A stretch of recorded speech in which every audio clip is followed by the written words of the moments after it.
The Iron River is the guns being trafficked from the United States to Mexico. So we're talking about every year estimates of more than 200,000 firearms a year. Now they're not going fortunately across the country; they're going massively to cartels, armed groups.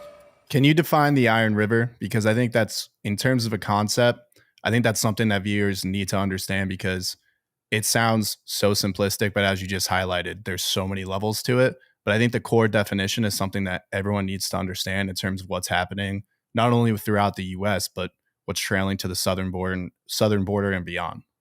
Sure, yeah. So I mean, the phrase was actually used by some writers before, and I picked it up, but it was picked up a lot more after I used it in this book. Before, people spoke about an iron pipeline inside the United States of guns, which would go from places like Virginia or Georgia to cities like Baltimore, Maryland, where you have different gun laws, and so you have gun trafficking within inside the United States.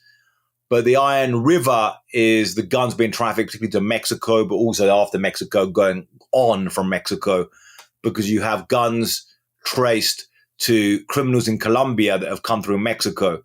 And I interviewed a guy who's a pilot for the cartels who'd fly up from Colombia with cocaine and then fly back there with guns as well as other tequila and riding saddles and other things that they might want down in Colombia they get in Mexico.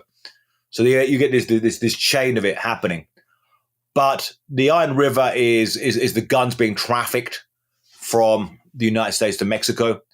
So we're talking about every year estimates of more than 200,000 firearms a year.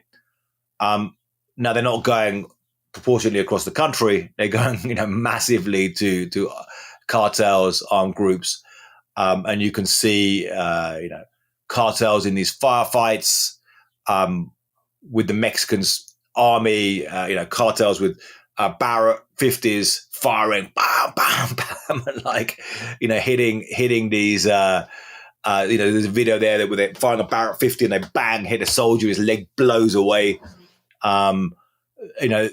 This is the firepower going down, and that's a huge factor.